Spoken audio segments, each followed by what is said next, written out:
Sekolah menengah atas Negeri 3 berdiri megah di pinggir kota, dikelilingi pohon mahoni tua yang daunnya jarang gugur.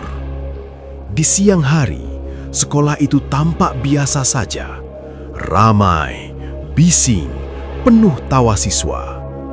Namun, ketika matahari tenggelam dan gerbang besi ditutup, suasananya berubah menjadi dingin dan menekan, seolah bangunan itu menyimpan napas panjang yang tertahan.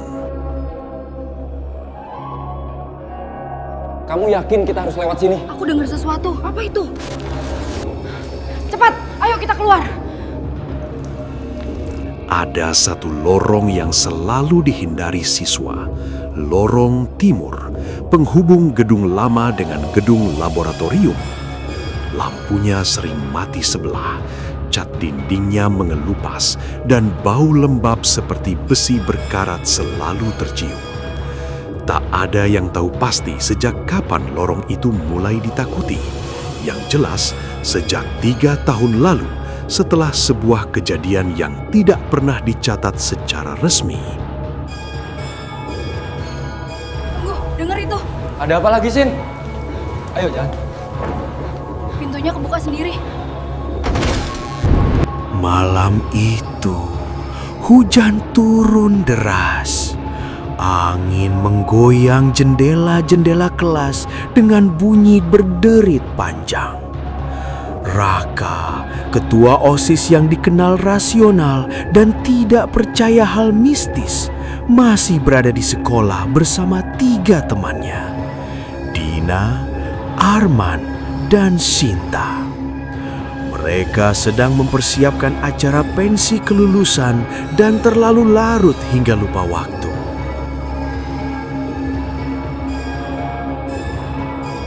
Gerbang dikunci jam 8, kata Sinta sambil melihat jam. Kita harus lewat lorong timur buat ke ruang satpam. Dina langsung pucat. Lorong itu nggak bisa lewat tempat lain? Lorong barat lagi renovasi, jawab Arman. Mau gak mau.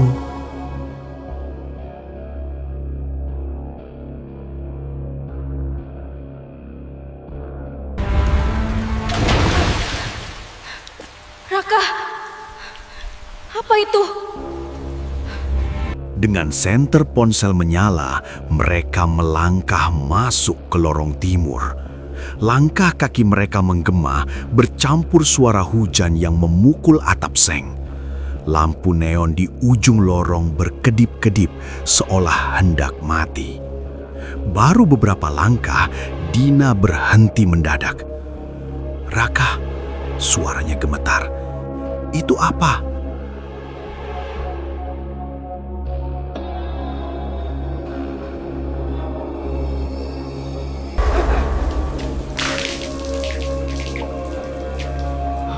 Apa itu? It's real blood! Di lantai keramik yang kusam terlihat jejak darah. Masih merah gelap seperti baru mengering. Jejak itu memanjang, berbelok ke arah kelas 9C. Kelas yang sudah lama dikunci dan tidak dipakai sejak seorang siswi ditemukan meninggal di sana bertahun-tahun lalu. Paling cuma cat. Raka mencoba tenang, meski jantungnya mulai berdebar. Ia jongkok, menyentuh sedikit dengan ujung jari. Lengket, bau amis langsung menusuk hidung. Itu darah beneran, bisik Arman.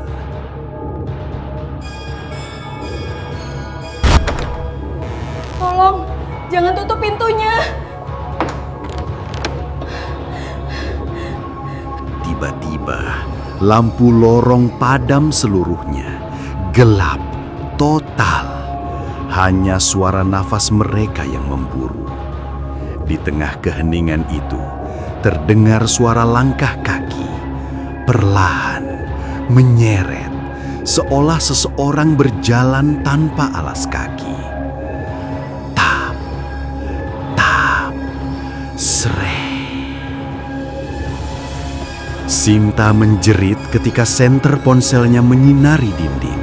Di sana ada bekas telapak tangan berdarah, tercetak jelas, seakan seseorang meraba-raba dinding dalam kepanikan. Langkah kaki berhenti tepat di depan pintu kelas 9C.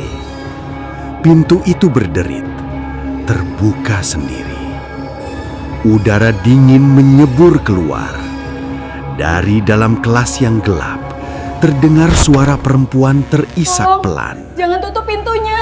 Tolong, jangan tutup pintunya.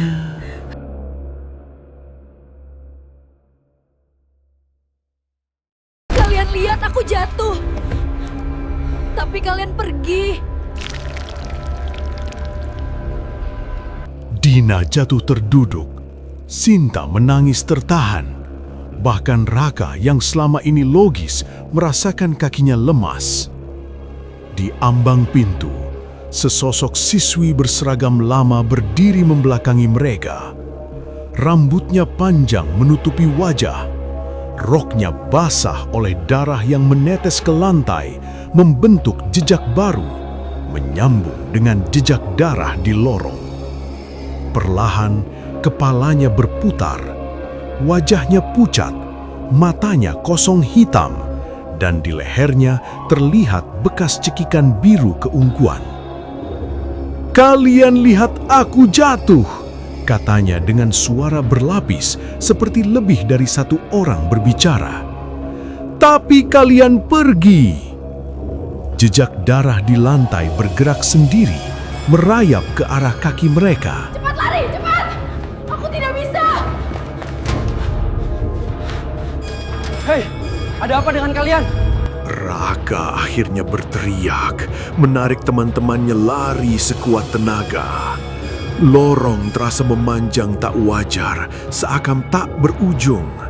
Suara tangisan berubah menjadi tawa melengking yang memantul di dinding. Mereka baru berhenti ketika berhasil keluar ke halaman sekolah, tepat saat satpam datang membuka gerbang karena mendengar keributan. Keesokan harinya, kepala sekolah menutup lorong timur secara permanen, tanpa penjelasan, tanpa penyelidikan. Lihat, darahnya muncul lagi. Dengar itu, suara langkah kaki yang menyeret. Ayo kita lari. Namun sejak malam itu, beberapa siswa yang pulang sore mengaku melihat jejak darah segar kembali muncul di lantai lorong yang sudah disegel. Dan terkadang di tengah keheningan sekolah, terdengar suara langkah menyeret, mencari saksi yang dulu memilih pergi. Karena di sekolah itu, tidak semua rahasia mau terkubur. Dan tidak semua jejak darah bisa dibersihkan.